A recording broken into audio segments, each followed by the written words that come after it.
Shalom saudaraku yang terkasih dalam Yesus Kristus, kembali kita berjumpa untuk mendengarkan firman Tuhan yang menjadi khotbah bagi kita pada hari ini. Sebelum kita mendengarkan firman Tuhan, mari kita bersatu di dalam doa.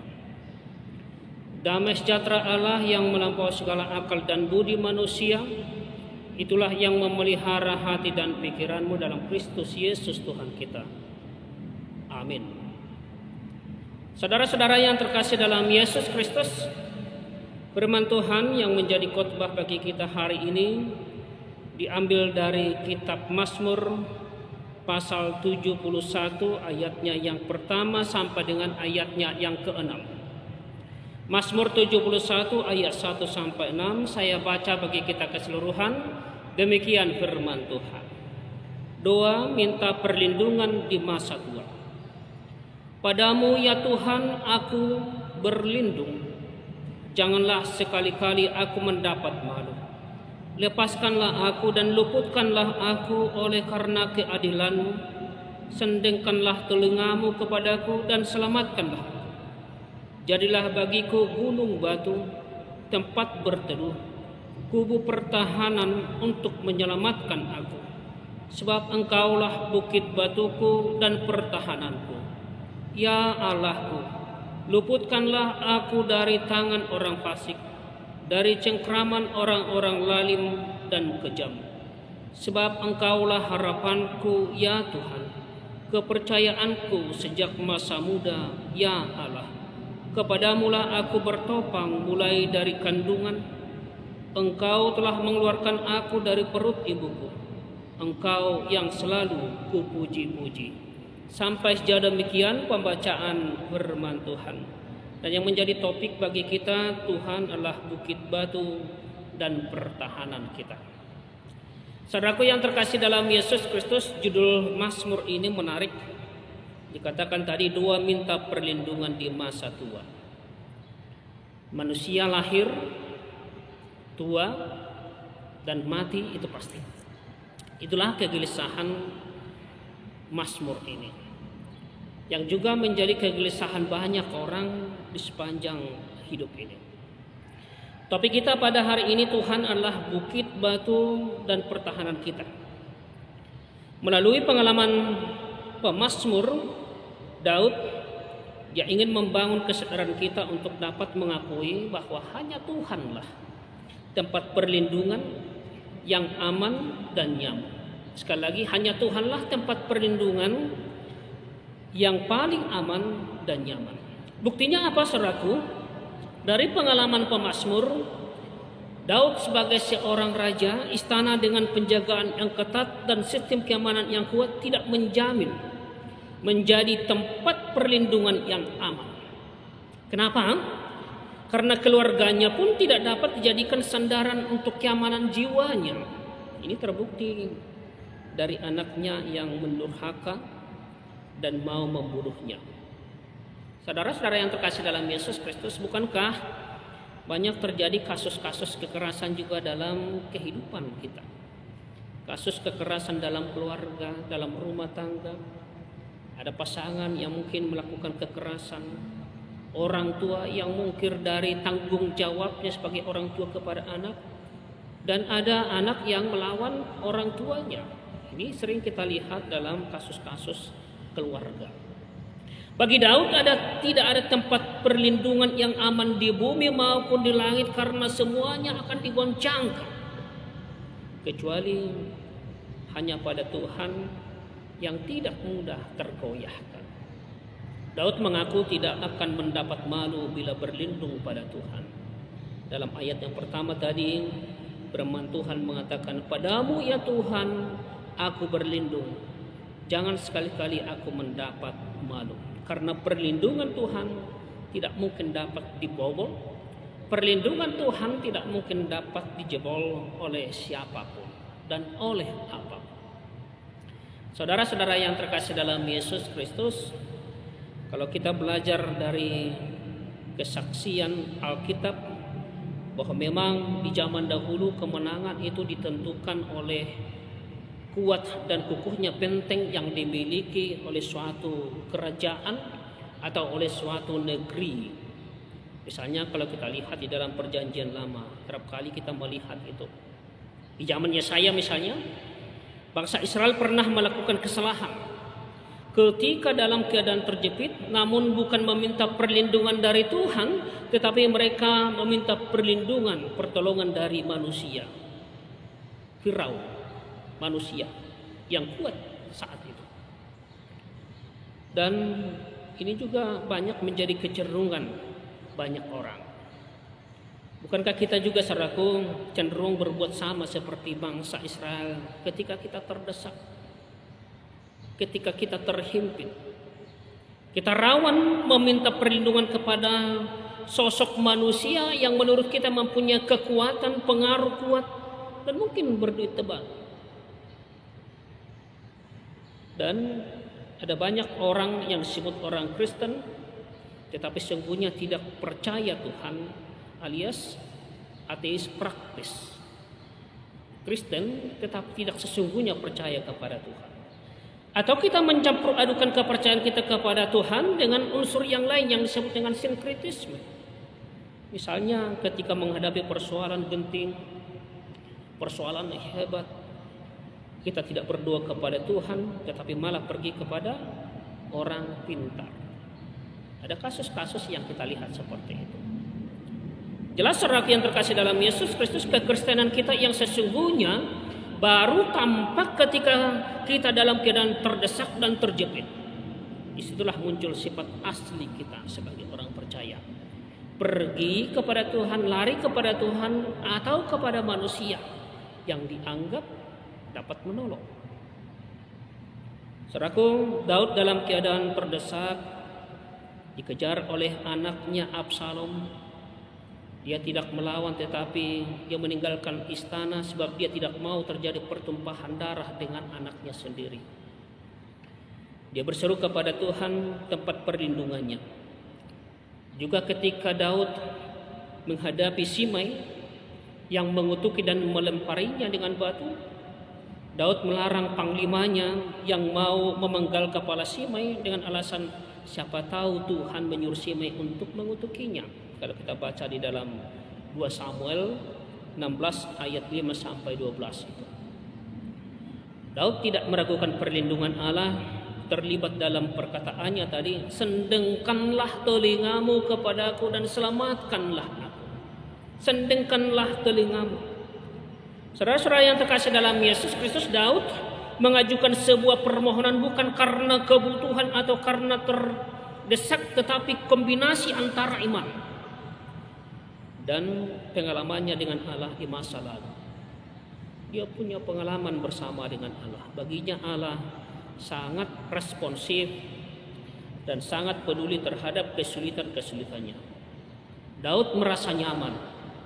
Daud merasa tenang di dalam kesulitan walaupun pertolongan Allah itu belum terlihat, tapi dia percaya Allah itu menjadi gunung batu dan pertolongan itu. Daud tahu respons Allah jauh lebih cepat daripada respon para penasihat dan loyalis Daud itu sendiri. Saudara-saudara yang terkasih dalam Yesus Kristus, ketika sedang menghadapi masalah pelik, persoalan pelik, kita membutuhkan seseorang yang mau mendengarkan keluh kesah kita. Maka saudaraku, hendaklah kita percaya bahwa respon Allah lebih cepat daripada manusia itu. Dari pendeta, dari konselor, manapun. Itu sebabnya berbicaralah dan lupakanlah masalah kita, serahkan kepada Tuhan. Berbicara kepada Tuhan dan luapkan masalah itu kepada Tuhan. Sebab Tuhan itu adalah Maha Pendengar yang sangat responsif kepada umat, kepada kita. Saudaraku, kita belajar dari Alkitab, misalnya bukankah dua Hana yang disakiti oleh madunya Penina karena mandul didengarkan oleh Tuhan? Hana berdoa kepada Tuhan, lalu Tuhan menjawab doanya. Juga ketika pergumulan Abram dan Musa yang begitu berat, namun mereka mampu melalui pergumulan itu dengan happy ending karena komunikasi yang intens dengan Tuhan, bukan curhat kepada manusia tetapi curhat kepada Tuhan. Kita perlu curhat kepada Tuhan. Dan kita tidak perlu meragukan kesetiaan Tuhan yang selalu menyertai kita. Dari pengalaman Daud, itulah yang dia luapkan, yang dia ceritakan. Dalam ayat yang kelima tadi dikatakan, sebab Engkaulah harapanku ya Tuhan, kepercayaanku sejak masa muda. Saudara-saudara yang terkasih dalam Yesus Kristus, sejak dari usia muda Daud sudah belajar menaruh harapannya hanya kepada Tuhan. Mulai dari sejak muda Daud sadar benar bahwa Tuhan Allah satu-satunya tempat sandaran dan pengharapan hidup. Dia menyadari itu, bukan yang lain. Maka dikatakan dalam ayat 6, kepadamulah aku bertopang mulai dari kandungan, Engkau telah mengeluarkan aku dari perut ibuku, Engkau yang selalu kupuji-puji. Daud menyadari bahwa manusia tidak selamanya muda dan perkasa. Semua pasti akan mengalami perubahan seiring berjalan waktu. Yang muda akan menjadi tua, yang kuat akan menjadi lemah, yang kuat dan gagah lambat laun akan melemah kekuatannya. Karena itu Daud memohon kepada Tuhan. Kalau kita baca ayat seterusnya dalam ayat 9, janganlah membuang aku pada masa tuaku, janganlah meninggalkan aku apabila kekuatanku habis. Saudaraku yang terkasih dalam Yesus Kristus, begitu pula segala perkara yang ada dalam kehidupan kita di dunia ini tidak bisa diharapkan dan tak mampu memberikan pengharapan yang pasti dalam hidup kita kalau hanya di dunia ini. Apalagi berharap kepada manusia, berharap kepada orang, berharap kepada keluarga, saudara, anak-anak, teman, sahabat pun itu. Kita mungkin akan mengalami kekecewaan kalau kita berharap kepada mereka. Firman Tuhan sudah memperingatkan. Di dalam Mazmur 144 ayat 4 dikatakan, manusia sama seperti angin, hari-harinya seperti bayang-bayang yang lewat. Maka berharaplah hanya kepada Tuhan. Mari kita teladani sikap Daud yang hanya bergantung dan menaruh pengharapan kepada Tuhan. Bila kita menaruh harapan kepada Tuhan, kita tidak akan pernah dikecewakan oleh Tuhan, karena Dia tidak pernah akan berubah. Dan Tuhan juga berjanji dalam Yesaya 46 ayat 4 dikatakan, sampai masa tuamu aku tetap dia, dan sampai masa putih rambutmu aku menggendong kamu. Aku telah melakukannya dan mau menanggung atas kamu terus. Aku mau memikul kamu dan menyelamatkan kamu. Jadi pertanyaan sekarang, saudaraku yang terkasih dalam Yesus Kristus, apa dan siapa sumber pengharapan kita? Apa dan siapa sumber pengharapan saudaraku? Adalah salah besar jika saudara menaruh pengharapan kepada orang-orang yang saudara anggap itu hebat, yang saudara anggap itu kuat. Namun berharaplah senantiasa hanya kepada Tuhan. Jangan berharap pada manusia, sebab ia tidak lebih daripada hembusan nafas dan sebagai apakah ia dianggap, kata firman Tuhan dalam Yesaya 2 ayat 22. Jangan berharap kepada manusia. Dalam 1 Timotius 6 ayat 17 dikatakan, jangan berharap pada sesuatu yang tak tentu seperti kekayaan, melainkan pada Allah yang dalam kekayaannya memberikan kepada kita segala sesuatu untuk dinikmati. Berharap hanya kepada Allah. Tuhan adalah batu karang yang teguh, Dialah sumber pengharapan bagi kita orang percaya. Maka dalam Ratapan 3 ayat 25 dikatakan, Tuhan adalah baik bagi orang yang berharap kepadanya, bagi jiwa yang mencari Dia. Tuhan itu baik. Saudara-saudara yang terkasih dalam Yesus Kristus, Daud tidak pernah meragukan kesetiaan Tuhan yang berlaku dalam hidupnya. Sejak masa mudanya, bahkan Allah telah menopangnya sejak dalam kandungan. Itu yang disaksikan oleh Daud dalam ayat 5 sampai 6 tadi. Dan Daud menyebut Allah itu adalah gunung batu tempat berteduh, kubu pertahanan yang menyelamatkan, dan bukit batu dan pertahanannya dalam ayat 3 sampai 4 tadi. Daud telah mengalami banyak riwayat bersama dengan Tuhan, kasih karunia Allah yang tidak satu pun mengecewakannya. Pengalaman bersama dengan Allah. Saudara-saudara yang terkasih dalam Yesus Kristus, tentu sangatlah mudah mengaku Tuhan adalah penolong, Tuhan adalah gunung batu, Tuhan adalah pertahanan kita di saat kita diberkati dengan keuntungan besar dalam bisnis kita. Tetapi menjadi perenungan bagi kita, masihkah kita mengakuinya bila kita dihimpit masalah sulit? Dan Ia tidak segera menolong kita. Ada persoalan namun pertolongan itu tidak segera datang. Saudara-saudara, ternyata Daud juga mengalami gejolak jiwa yang bercampur aduk dalam dirinya, yaitu antara iman yang kuat kepada Allah dan percikan-percikan rasa kesedihan melihat keadaan masa tuanya saat menghadapi pemberontakan anaknya Absalom. Apa jeritan hatinya kepada Allah? Sekali lagi dalam ayat 9 dikatakan, janganlah membuang aku pada masa tuaku, janganlah meninggalkan aku apabila kekuatanku habis. Di sini kita lihat kali ini Daud di masa tuanya mengalami pergumulan iman di dalam dirinya. Saudara, inilah manusia Kristen yang sesungguhnya. Ada gejolak yang campur aduk antara iman yang kuat kepada Allah dan percikan-percikan rasa kecewa yang sewaktu-waktu muncul. Dan saya katakan inilah sensasi mengikut Tuhan. Sekali lagi, ini adalah sensasi mengikut Tuhan. Sangatlah wajar mungkin bagi yang sudah tua, yang lansia, yang pensiun, orang-orang yang di PHK misalnya karena sakit, mengalami post power syndrome atau berpikiran tidak berguna lagi. Tidak ada lagi yang memedulikan. Aku tidak lagi menghasilkan. Dan mungkin orang lain tidak lagi menghormati aku. Aku menjadi beban kepada keluargaku. Ada pikiran-pikiran yang muncul mungkin dalam pikirannya. Saudara-saudara yang terkasih dalam Yesus Kristus, kita belajar dari kehidupan ini. Kita melihat fakta kenyataan, ternyata ketidakmampuan yang hadir di masa tua dapat merusak dan meracuni iman kepada Allah.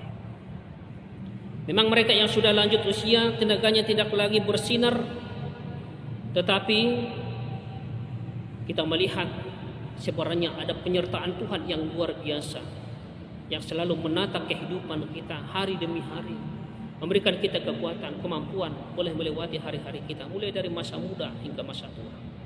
Dan penyertaan Tuhan itu selalu ada dan berada dalam hidup orang percaya itu. Dan kita lihat bagaimana cara Tuhan menyertai.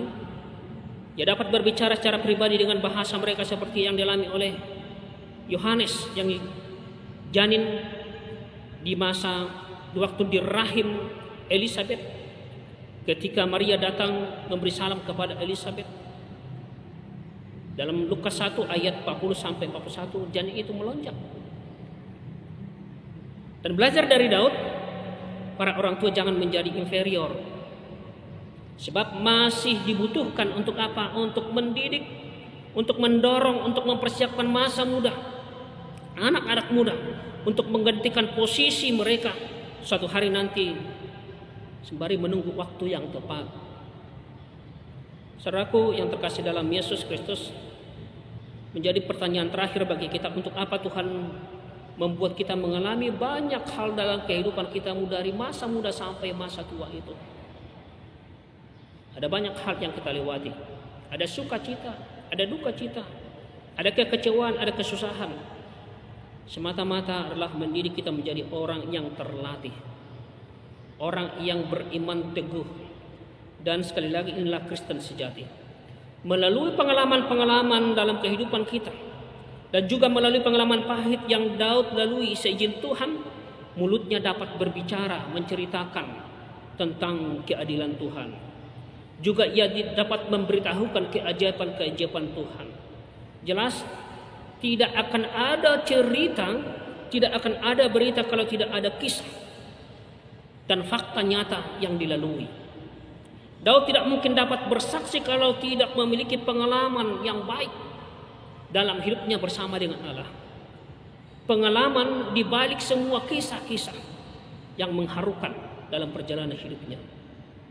Dan dalam kisah itu ada kemenangan, ada penyertaan Tuhan yang dialami. Karena apa? Karena benar Tuhan itu adalah gunung batu, perlindungan, tempat perlindungan. Sebab kesaksian daripada pemazmur mengatakan tadi, jadilah bagiku gunung batu, tempat berteduh, kubu pertahanan untuk menyelamatkan aku. Sebab engkaulah bukit batuku dan pertahananku. Tuhan Yesus memberkati kita semua. Amin.